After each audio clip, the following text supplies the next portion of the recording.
Hello, my name's Jamie Pow. I'm a lecturer in politics at Queen's University Belfast, and it's my pleasure to welcome you to this virtual talk as part of the Imagine Festival. It's a festival of ideas and politics, and in this talk, along with my colleague, Professor Garry, we're going to be discussing some of our recent research at the Democracy Unit at Queen's. In roughly the first half of the session, I will be discussing deliberative mini-publics, what they are, what people think of them, and what politicians think about them in Northern Ireland. And then in roughly the second half of the session, my colleague Garry will discuss further research on the political imagination. So thank you very much for joining us, and we hope you enjoy our talks. Around the world, we see growing evidence that democracy is under strain.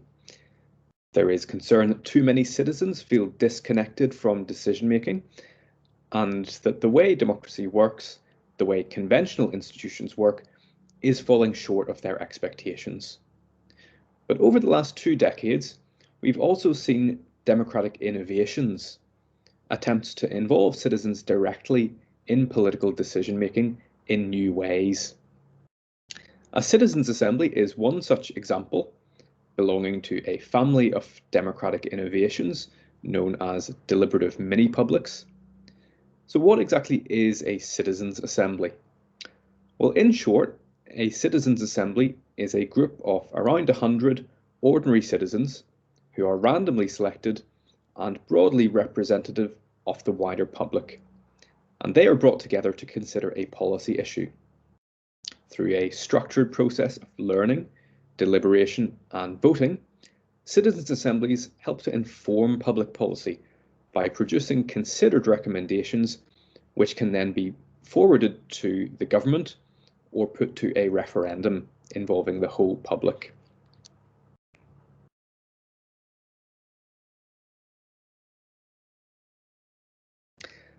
Citizens' assemblies and similar types of deliberative mini-public have been used in a variety of contexts already, dealing with a range of issues including electoral reform in Canada and the Netherlands. They've been used on the issue of climate change in the UK and France, and on the issues of abortion and gender equality in the Republic of Ireland. And they have been increasingly used at the local level too, in a variety of countries. But an important question arises. What does the wider public think about these mini-publics, like citizens' assemblies?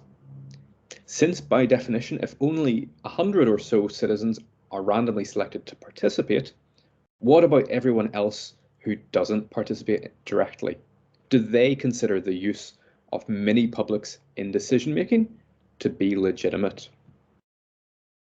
So in this presentation, I'm going to draw on recent research conducted alongside colleagues at Queen's University Belfast, the University of Pennsylvania, UCD and Oxford. And we're interested not just in what the public thinks about the use of citizens' assemblies, but we're specifically interested in what the public thinks and what politicians think about the use of citizens' assemblies in Northern Ireland. Because given Northern Ireland's deeply divided political context, it might be regarded as a place where it's more challenging to design democratic processes that receive widespread support from across society and across the political spectrum. But at the same time, we also have reason to suggest that citizens' assemblies might be particularly helpful in a political system like that of Northern Ireland. And if we boil down Northern Ireland's political system, we can think of it in terms of 3 main elements. And this is true of other systems too. There is the input stage of decision making, where citizens vote in elections to choose their political representatives.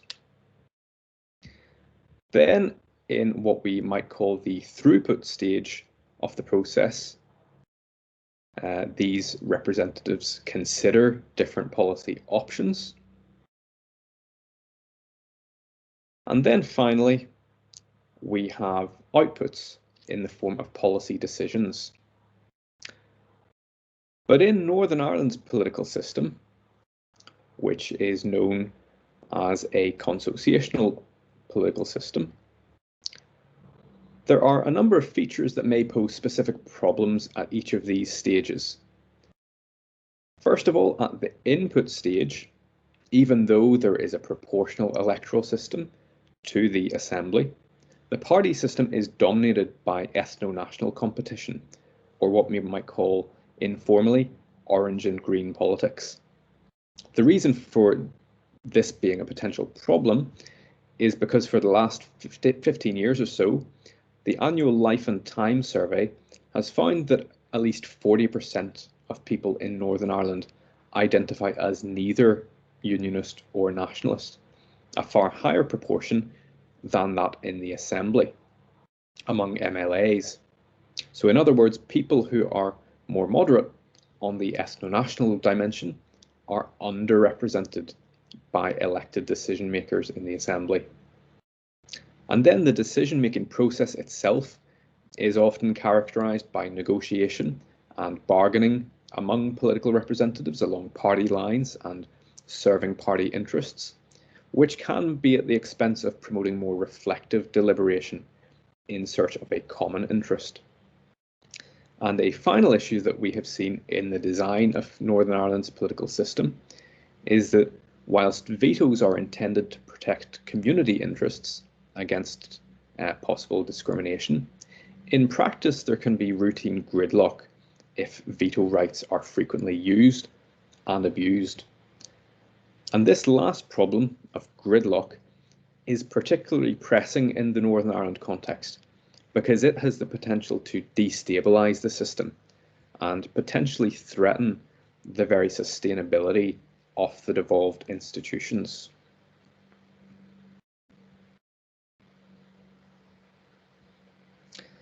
Now, given recent political history in Northern Ireland, a crisis over the democratic institutions isn't unimaginable. So for a moment, I want us to imagine this kind of crisis scenario and to imagine potential responses to such a crisis. Now, there may be ways to try and persevere with the system in its current existing form, such as through emergency cross-party talks, either chaired by the UK government or perhaps by an international diplomat. Alternatively, a fresh election may be called in an attempt to press reset. And then a second very different approach would be to suspend the institutions, either for a fixed period or indefinitely. And in the Northern Ireland context, this would involve direct rule from Westminster, likely involving some consultation with the Irish government in Dublin. And then a third approach would be to supplement the existing system with some form of citizen-based democratic decision-making. A referendum could be used to try and allow voters to unlock whatever the gridlock-inducing issue happens to be. This could be decisive, but it could also be divisive. And then an alternative way of involving citizens directly could take the form of a citizens' assembly, which is our main focus here. So what would that involve? Well, the participants would be randomly selected from the broader population, so they'd amount to a microcosm of society as a whole. So this could help make decision-making more inclusive. The decision-making process would be characterised by deliberation than negotiation. So citizens would listen to expert presentations and a range of arguments from different sides of the issue before engaging in discussions to weigh up different options based on their merits, not purely on their party support. So decision-making would be more deliberative.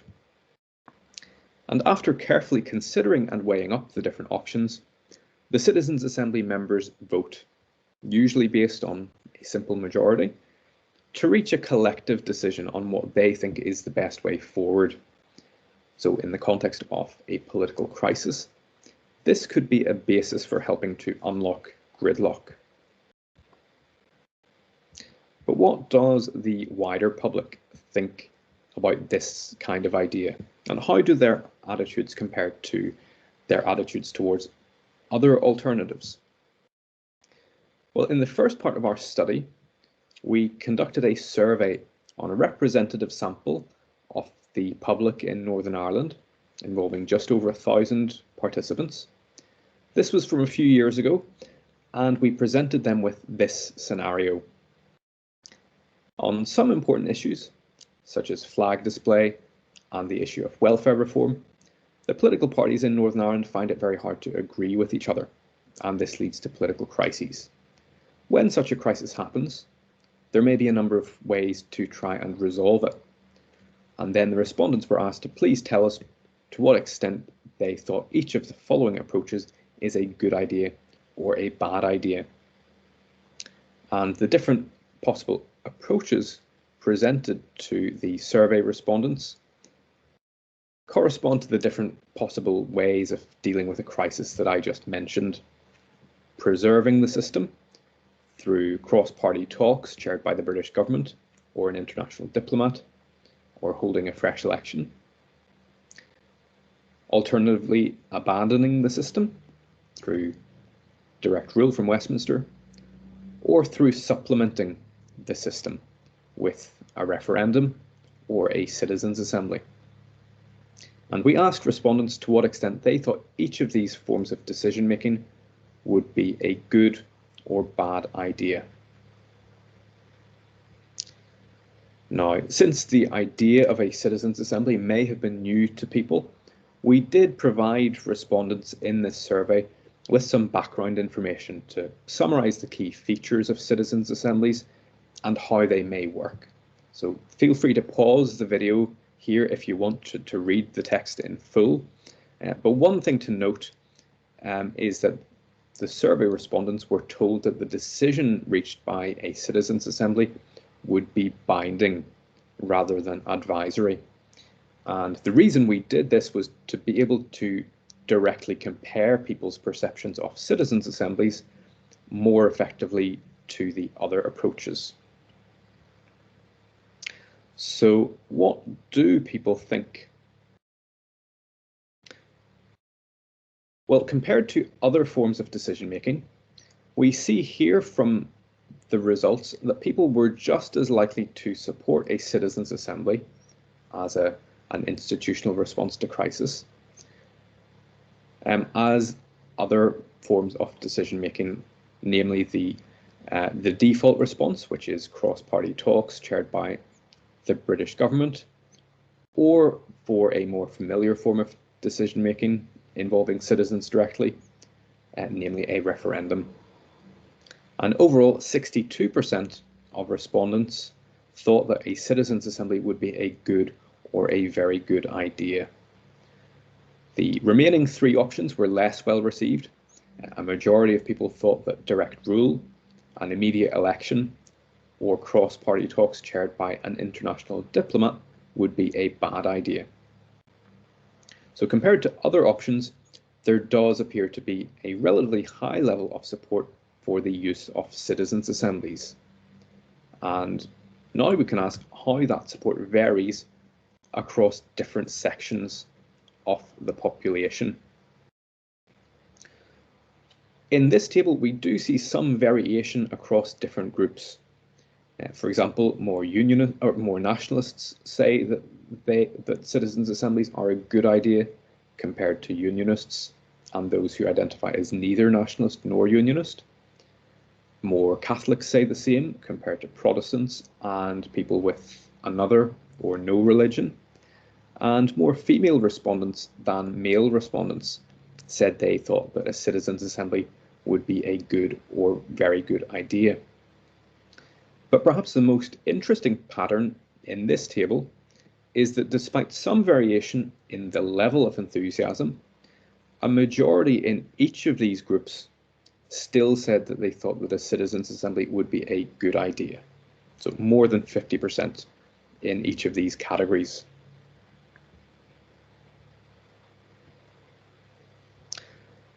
Now, these figures tell us about the level of public support for the idea of citizens' assemblies and how that varies by different groups.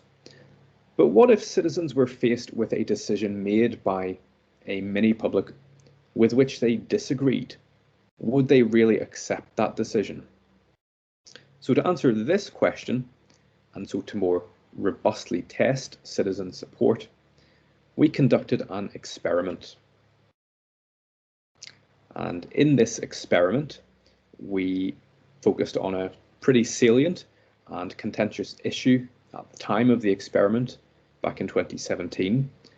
The issue was Irish language policy, on which unionist parties were strongly opposed, while nationalist parties in Northern Ireland were strongly in favour of such legislation.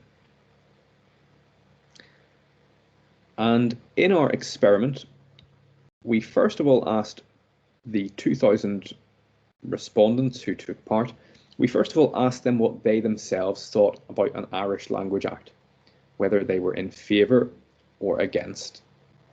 And we then presented the respondents with a decision, either that an Irish Language Act would be introduced or that an Irish Language Act would not be introduced. And crucially, we made sure that each respondent was presented with a decision with which they personally disagreed.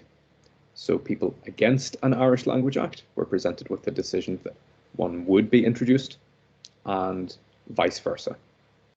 So everyone gets an unfavourable decision, but the way in which the decision was made was randomly assigned to each participant. And these 6 treatments correspond with the 6 different decision-making options from our previous study. And what we're interested in finding out this time is whether or not people would accept the decision, whichever way it was made. So by a citizens' assembly or the other alternatives. And we see in the results this time that there's actually less variation in people's attitudes to the different forms of decision making.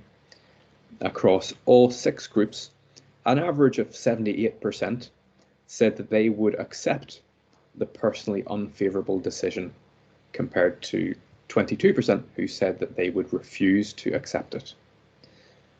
And among those who were told that the decision was taken by a citizens' assembly, 75% said that they would accept it.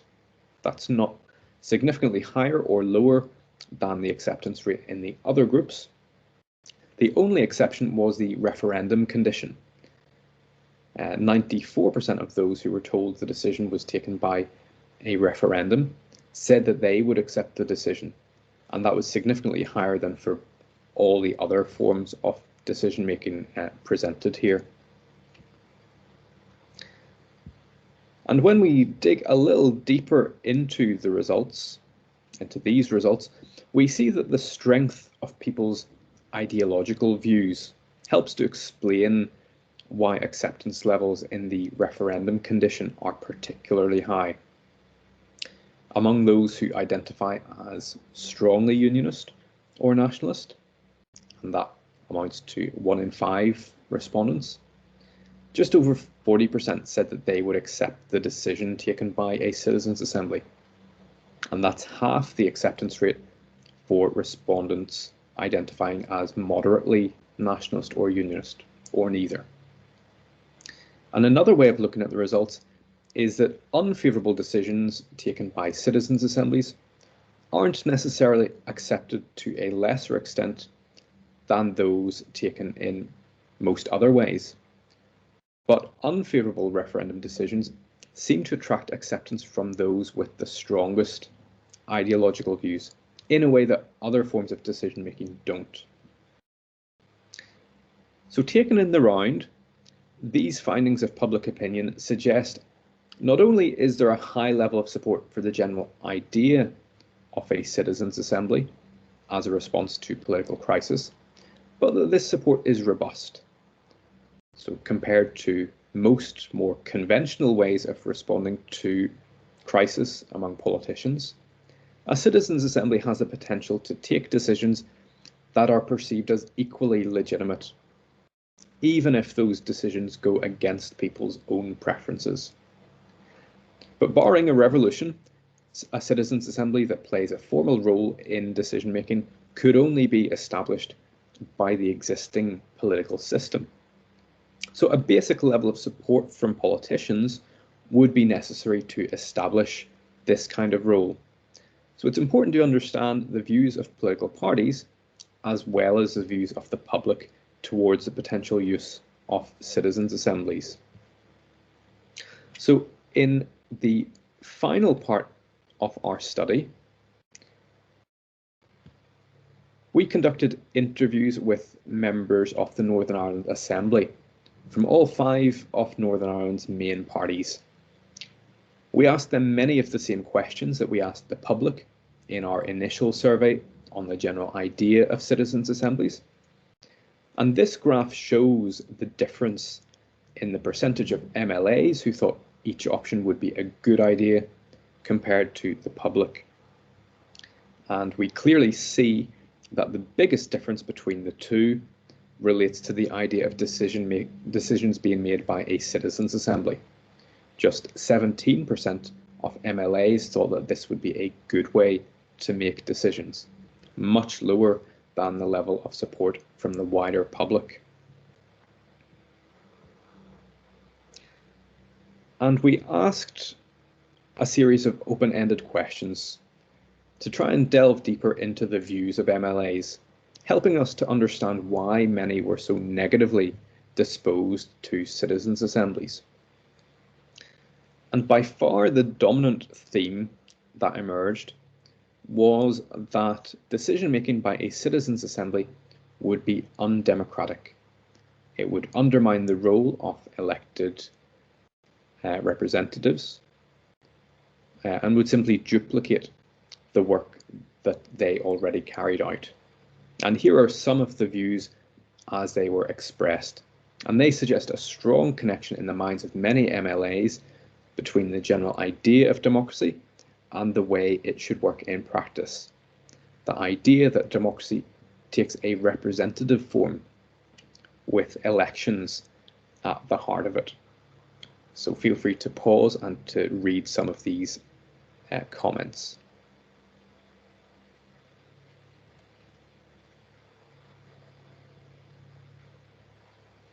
But these findings don't mean that there was blanket opposition to citizens' assemblies among MLAs.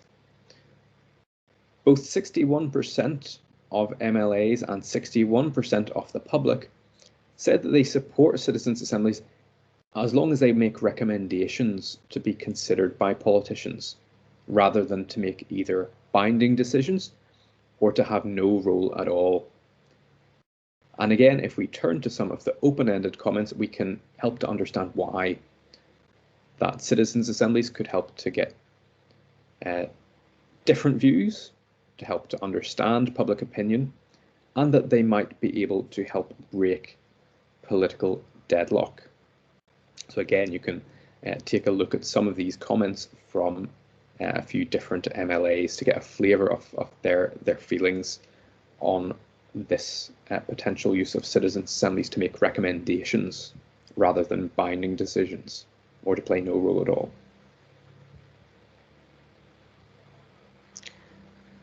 So, to return to our original question, our study shows that from the perspective of the wider public, and to some extent from the perspective of elected politicians, citizens' assemblies have the potential to play a legitimate role in democratic decision-making, even in a deeply divided setting like Northern Ireland.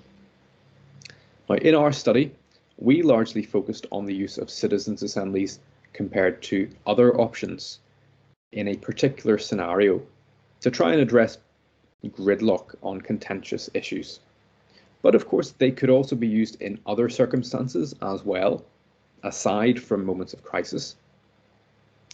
And on that point, it's interesting to note that in the New Decade, New Approach Agreement of 2020, the main political parties of Northern Ireland made a commitment to holding at least one citizens' assembly per year to make recommendations on issues identified by the executive. So there appears to be growing recognition of the potential for citizens' assemblies to help promote citizen engagement and deliberation within the political system. So democracy may be under strain from time to time in Northern Ireland and around the world, but there are also opportunities to innovate. And so we will watch this space as this new experiment in democracy unfolds. Hello, my name is John Garry. I'm Professor of Political Behaviour at Queen's University and Director of the Democracy Unit at Queen's. And I'm going to continue our discussion about deliberative mini-publics, but I'm going to focus on a particular slightly unusual type of mini-public. I'm going to talk about imaginative policy surveys. And imaginative policy surveys are essentially a type of deliberative public that occurs in your mind. What all types of deliberative mini-publics share is the aim to identify what's called the considered view of the public on a particular policy matters. That's what deliberative mini-publics aim to do. In this imaginative policy survey, we're aiming to achieve the same aim, but in a slightly different way. Instead of a usual mini-public in which, as has been described by Jamie, we bring together people to learn and discuss issues to generate the considered view, in an imaginative policy survey, we generate the considered or thoughtful view of the public not by bringing them together in one place and getting them to discuss things, but rather by conducting a survey of a representative sample of the population, a large enough number to be able to generalize to the wider population. It's approximately 1,000 or more.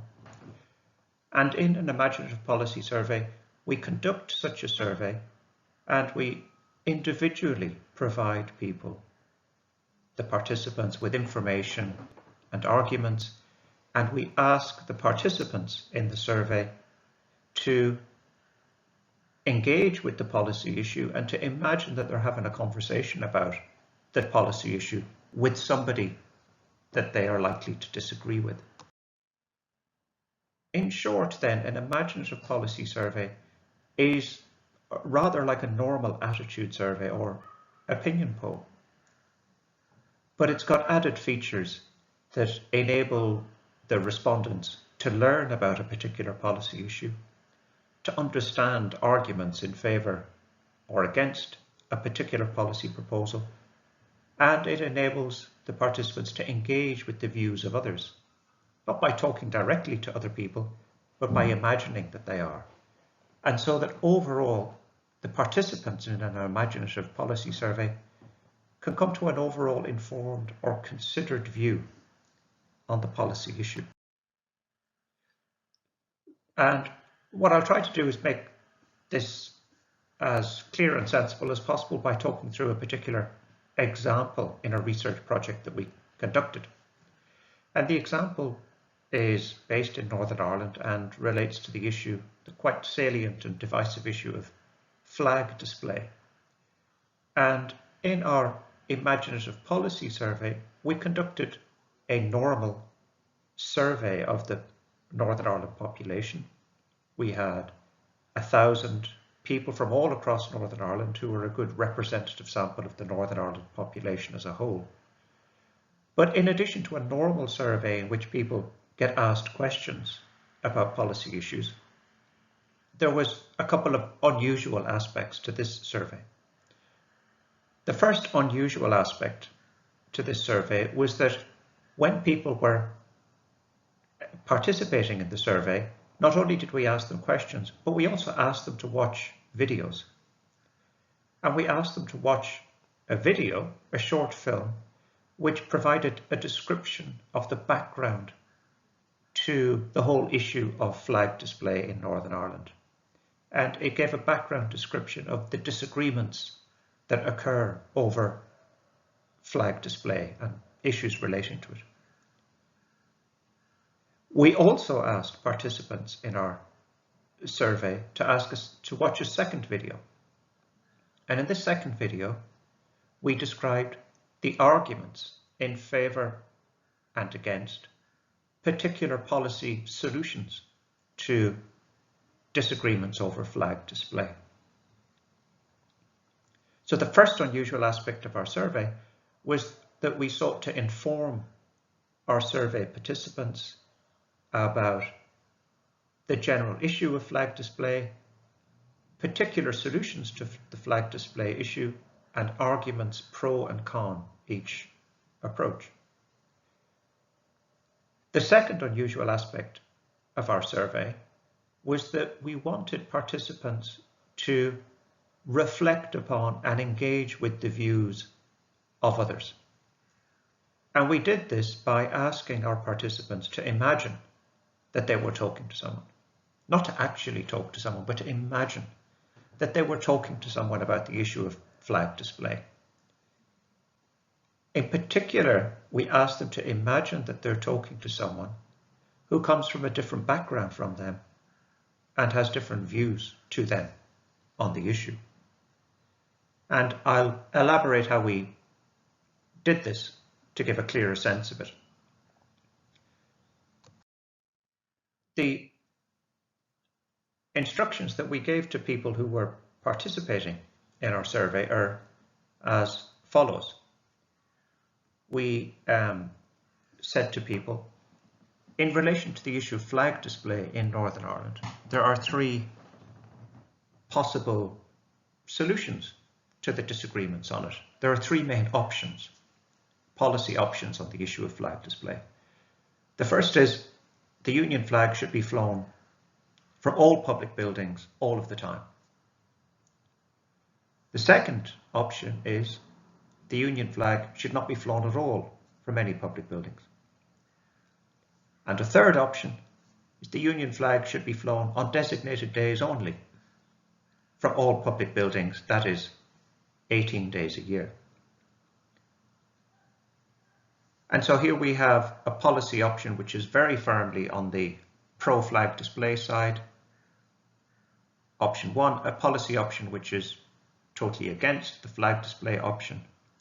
And a third option which is approximately a compromise between the two. The Union flag should be flown, but only sometimes. And we said to the participants, please imagine that you're having a very positive conversation with someone about the issue of flags. Imagine that the person you're talking to is called Andrew.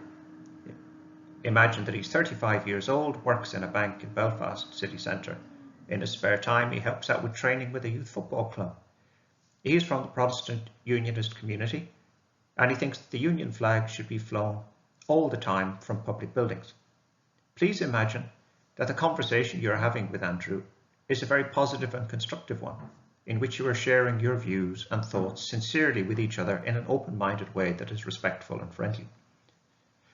Now, these instructions were the ones given to a Catholic respondent in our survey, so that Catholic respondents were asked to imagine a conversation with someone from a Protestant background.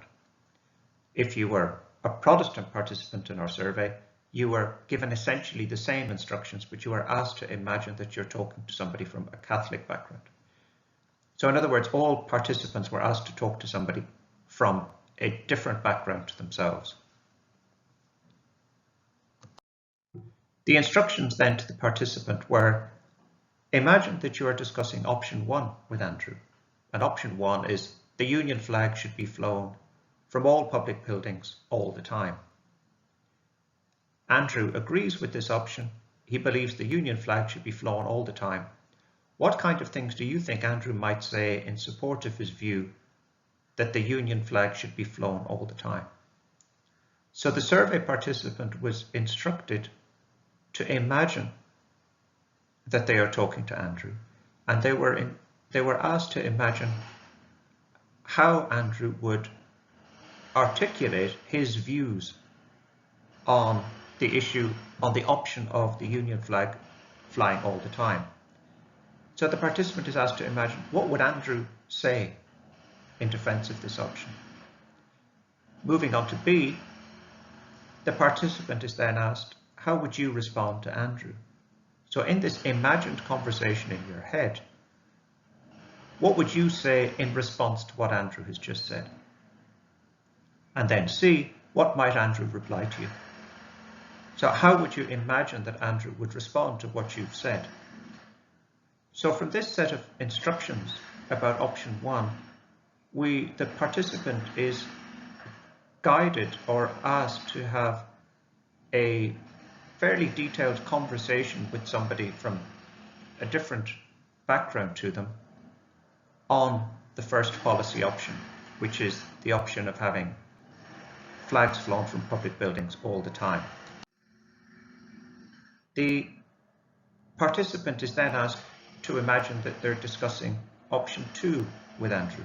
Option 2 is the Union flag should not be flown at all from any public building. And again, the participant is asked to have an imagined dialogue. What would Andrew think about this option? Then imagine, what would you say to Andrew? What would Andrew say back to you? All this happening inside your mind. The third option is the Union flag should be flown on designated days only. The participant is asked to imagine they're discussing this option with Andrew. What do you think Andrew would say about this option? How would you respond to Andrew? What might Andrew reply to you? So at this stage, our survey participant has watched a couple of videos informing them about this flag display policy dispute and informing them of arguments pro and con each option, and has now engaged in an imagined policy interchange or dialogue with someone from a different community to them. And they have an imagined discussion teasing out what each other would say on each of the 3 possible policy options. They're now asked, how do you think in a friendly and amicable way that you might conclude the discussion? And this discussion, as I've said, this set of instructions is for Catholic respondents. An almost identical set of instructions is for Protestant respondents going through the same imagined dialogue process. What we then did in this project was to try to identify if there was an effect on people's opinions of engaging in this process.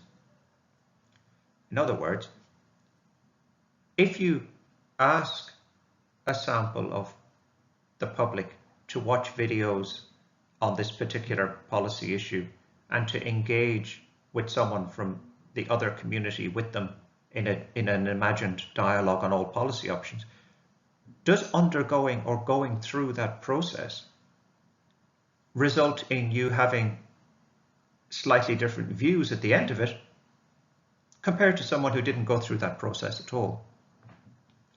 So in our project, we had a number of experimental conditions.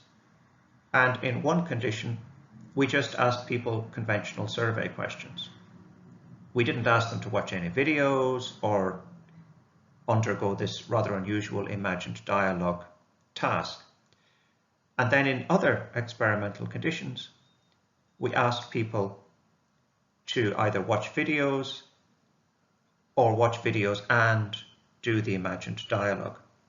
And what we found, as demonstrated in this slide, is that when we compare people in the final column, people who watched the videos and engaged in the imagined dialogue, and we compare those to people who didn't do any of those things and just answered the survey questions, we find that the people who watched the videos and engaged in the imagined dialogue have somewhat more pro-compromise views. In other words, they are somewhat more favorably disposed to the designated days option, which could be characterized as the compromise option or the middle ground option. And furthermore, when we examine the attitudes of people in our various experimental conditions, what we find is that the feature of our imaginative policy survey that's doing most of the work in affecting people's views is engaging in the imagined dialogue. And so what we find is that there's overall a small but just identifiable pro-compromise effect of engaging in this process of watching videos and engaging in an imagined dialogue. And it's the engaging in the imagined dialogue bit that seems to be having most effect. And in further analysis, we find that the effect is particularly is larger for those respondents who engaged most positively in the imagined dialogue exchange.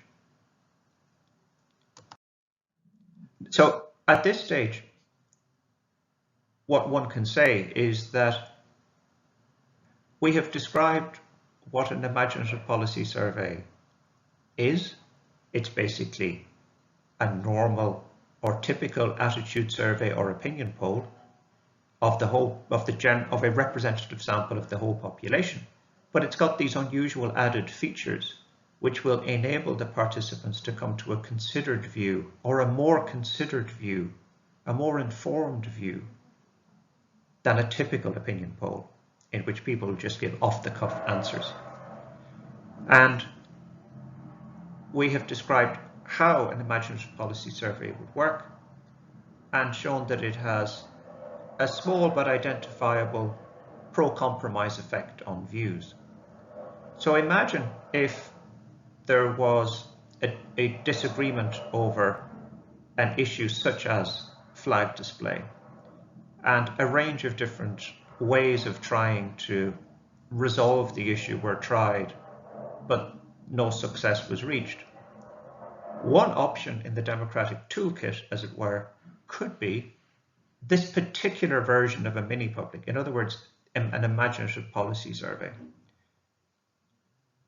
Theoretically, at least, we could all agree that in order to resolve a policy dispute, we conduct a typical survey of the population.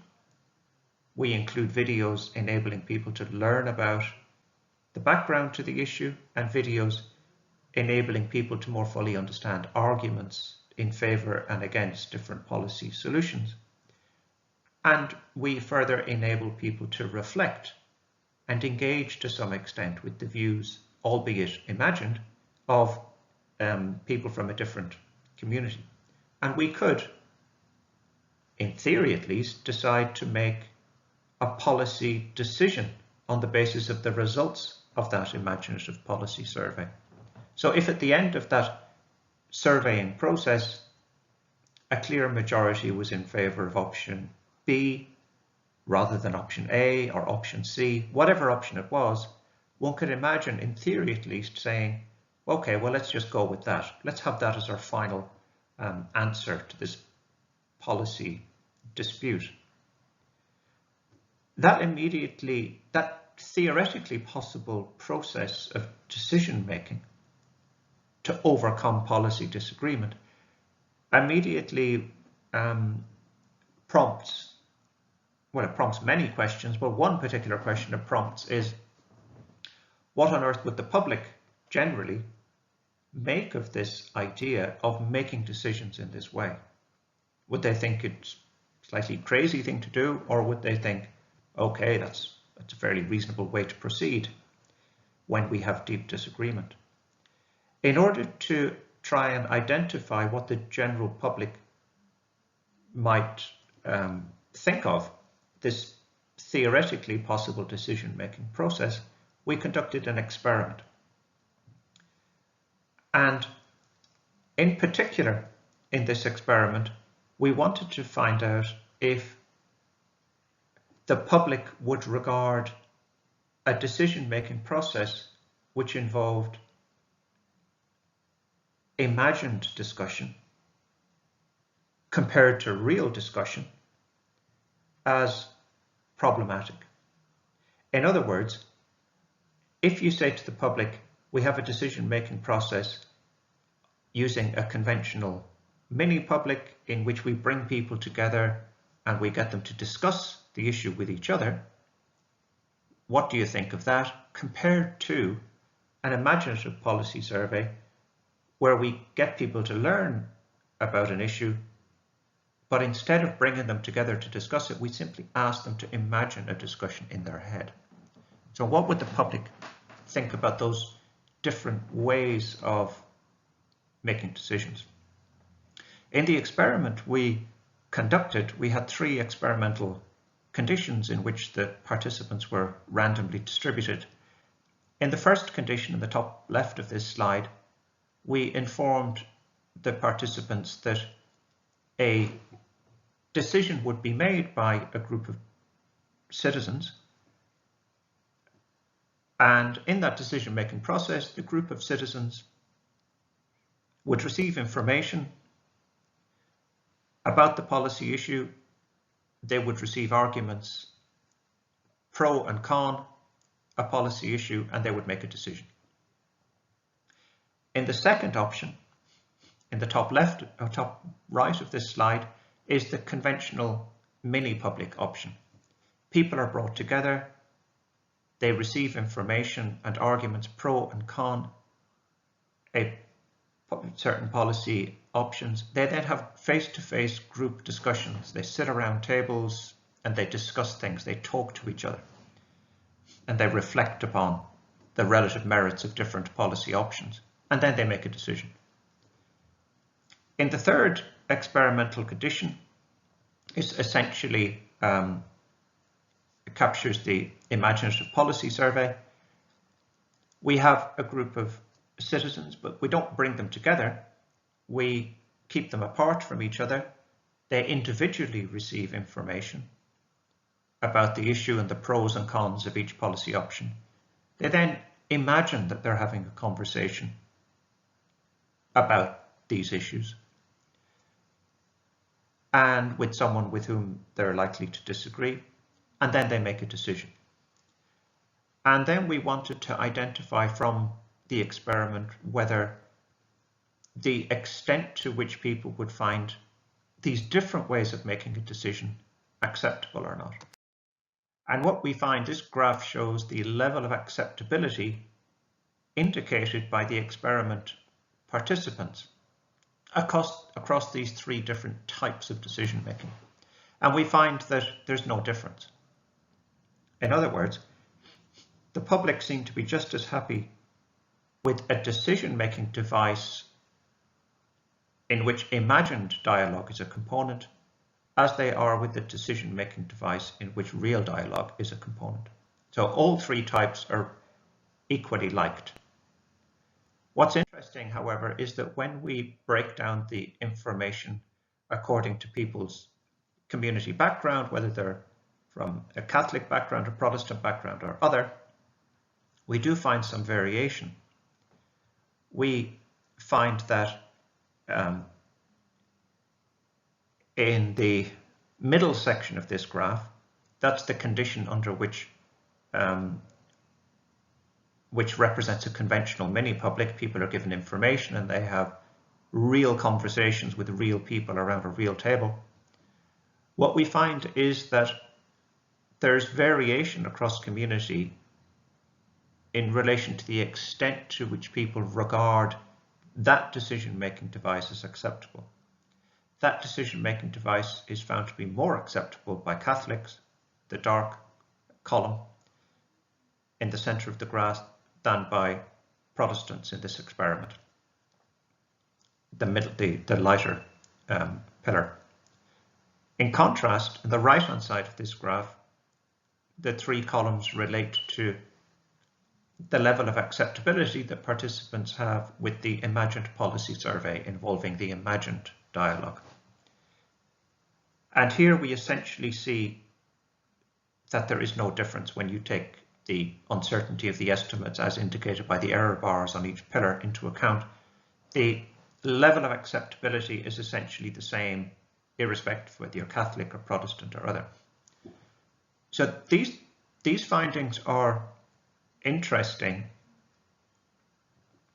because whatever decision-making device one suggests in a place like Northern Ireland, ideally one would find that it would have a high level of acceptability. And also one would ideally like to see that it's got a high level of acceptability across all communities. And what we find, perhaps surprisingly, is that overall there isn't any difference in the level of acceptability for a conventional mini-public and an imaginative policy survey.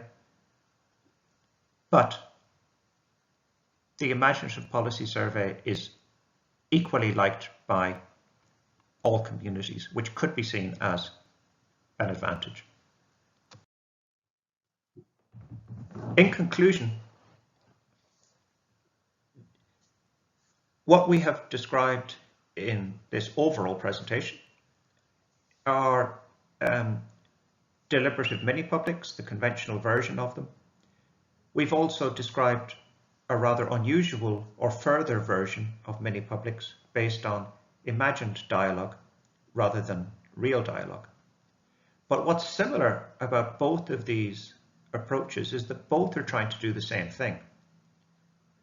Both approaches are trying to identify the thoughtful or the informed or the considered view of the public. They're not trying to identify what the public think at the moment. That's what a normal opinion poll would do. Rather,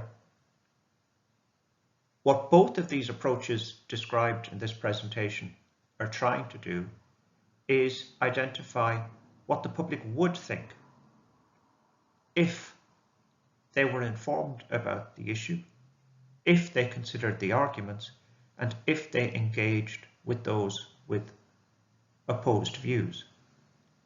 So what both the mini-publics and the imagined policy survey are trying to do is to engage in the counterfactual. In other words, to capture what the public would think under good democratic conditions. Those good democratic conditions being informed, being knowledgeable, and engaging with the perspectives of those with whom one disagrees. This leaves us with two questions, not for us, but for you to think about, which is, how reasonable do you think it is to try to generate and offer democratic decision-making devices that engage with this counterfactual thinking? What would the considered view of the public be, rather than what it is now? And if you do buy that counterfactual argument, what do you think about the slightly different ways of operationalizing that argument or putting it into effect? In other words, what do you think about the relative merits of the conventional deliberative mini-public versus the imaginative policy survey, both of which try to operationalize this counterfactual thinking and identify what the public would think under good conditions, but they do it in slightly different ways. Thank you for your attention.